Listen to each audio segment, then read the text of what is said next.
Hi, everyone, and welcome back to the broadcast. Well, huge red alert to share with you guys today as more toxic air is pouring into the United States of America and yet another hazardous train derailment. I mean, there's like no end in sight for any of this. And the mainstream media, they've covered this at a level, but as always, they don't tell you until, all of this crap starts striking us in the face. And not only that, but I believe there's a lot more to the story that we aren't being told about what's truly going on here, especially over in Canada with these wildfires. But before I dive in, I want to remind you, get to restrictedrepublic.com. Look, I started this because we are being censored into oblivion here on YouTube. That is the reason you get YouTube free. You get it free here because they control the information that's put out and that is said, and what gets pushed to the top and what gets pushed to the bottom. Well, they don't like the Lisa Havens of the world, so please check us out at restrictedrepublic.com. We do live stream events, live Q&As, and we are going to unbrainwash you there. Use the coupon code Lisa and the number 5 to get it for $5 per month. Please support us there. All right. So let's dive into what is going on and these new toxic, poisonous air alerts that are being issued to states throughout the United States. Take a look here. This is on theguardian.com. Millions on alert as wildfire smoke from Canada to spread to the United States. Officials issue air quality advisories across the U.S. and with nearly 900 forest fires, many of them out of control, burning to the north. That is in Canada. But it goes on to state, as they did last month, because this happened last month, right? Wildfires in Canada are again expected to spread increased air pollution to the U.S. this week, as millions in the country are under air quality advisories. About 70 million people could be under air quality alerts as wildfire smoke from Western Canada spread to parts of the northern U.S. and as far south as Alabama, CNN reported. On Monday, several cities reported elevated levels of air quality index, which provides daily air quality readings. 155 in Cleveland, 166 in Louisville, and 151 in Pittsburgh. And by the way, any air quality reading over 150 of those, which each one of those were over 150, is considered unhealthy and could have negative consequences for people's health. And they mean negative consequences for health. Now, I've actually pulled out a map that I want you guys to check out, and here it is. Here's the map, and this is an air quality map. I'm going to scroll up a little bit. You can get the air quality index in your area. I'm going to leave a link to this in the description box below so you guys have it. But you can see those red dots there. Those red indicate very, very unhealthy levels coming in from Canada there. But the ones in Montana here, stretching out through Montana, absolutely have to deal with what's going on in Canada. And these have been coming off and on. And these are the unhealthy levels there in Montana, South Dakota there. And then if you scroll up a little bit, you've got, of course, Chicago, Ohio, New York up there at the top, Cleveland area, Pittsburgh, all of these hitting some pretty harsh numbers between unhealthy for sensitive groups and unhealthy. And you can click on any of these and it kind of gives you the current breakdown of what's going on there. But just noticing this one here in California, which they're saying is of the most hazardous levels. By the way, that's at Yosemite National Park, California. So not sure what's going on there. And of course, we've got one even higher here in Hidden Valley, Arizona. But there are some of the air quality alerts that they're sending out. And the problem with this one is it's been ongoing. We've had it, last month there were warnings, and yet here's another warning.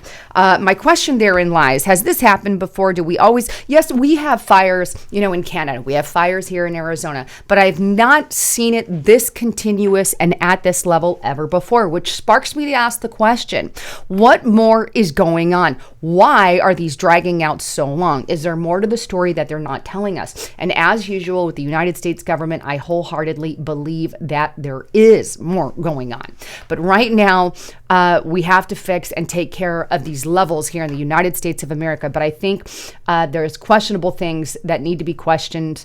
American people need answers as to what's going on in the state above us. But what we do know about Canada is right now is these wildfires, right? And this is on miningweekly.com. Canadian wildfires are burning at a record 25 million acres with no end in sight.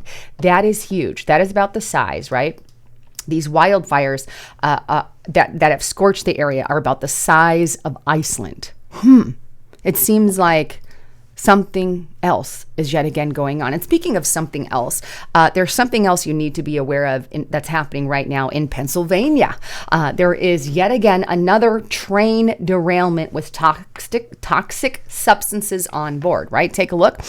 Here is this article on Fox 29, Pennsylvania train derailment, silicone pellets found leaking out of collapsed train car, police says. Now the article goes on to say, emergency crews responded to the scene of a train derailment in Montgomery County, which prompted temporary evacuations in the area.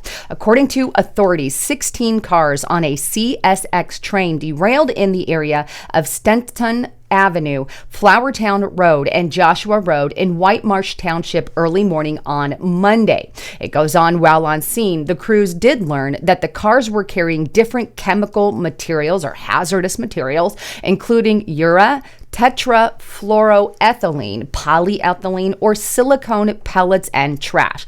According to the police, the train car with the pellets broke open, but the products do not pose a threat to the safety of the public, which is what they always seem to tell us. Hey, don't worry, there's no harm, no foul. But what we do know is 12 homes and some businesses closest to the derailment site were evacuated early Monday morning out of an abundance of caution, which is the exact same thing they said which happened to the situation in Ohio. But according to officials, again, residents were allowed to return to their homes after the contents that spilled open were deemed safe. Now, obviously, this is not a one-off kind of thing with these train derailments. This happens quite a bit, quite a few times a month, in all honesty, and we're still not able to get a handle on just, these hazardous toxic materials that are spilling out of these train derailments. Why aren't we pouring money into fixing some of that and fixing some of those issues? Instead, we're sending millions and billions and billions of dollars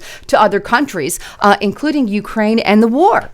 But we can't seem to get a handle on these train derailments, and people are still having to get hurt in the process. We don't have to look very far to see what happened over in Ohio and is still happening when they said, don't worry, you can go back to your homes and everybody's safe. And then people were experiencing all kinds of health issues upon their returning.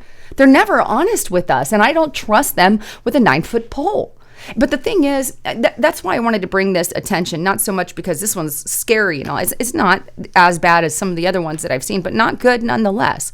But when you couple that with the smoke and them not telling us truly what's going on until, you see the smoke over your head, now we got to tell you not to breathe it, right? And it's not a good thing to sit there and breathe in some of these toxic fumes. And yeah, we can go indoors and kind of stay away from it, but this problem doesn't seem to be going away with the smoke either, at least for now. We're talking about months. The train derailments have been going on since we've had trains, and they've been an ongoing, persistent issue, and it needs to be addressed. But so does something going along the lines of what on earth is going on with that amount of land being burned and catching fire. I mean, so there's just a lot more going on. Anyhow, wanted to bring you both of those because hopefully you're not a victim of anyone. And I know many listeners out there probably are having to deal with this wretched, toxic smoke. And please leave comments below on it so other people can see your comments and know what's going on in the area, especially if they have loved ones or family members or friends as well. Or if you're there in Pennsylvania with this train derailment, I'd love to get your comments on that. But either way, I love all of you. Thank you so much for tuning into the broadcast. Please make sure you're still subscribed to the channel. I'm Lisa Haven, signing out.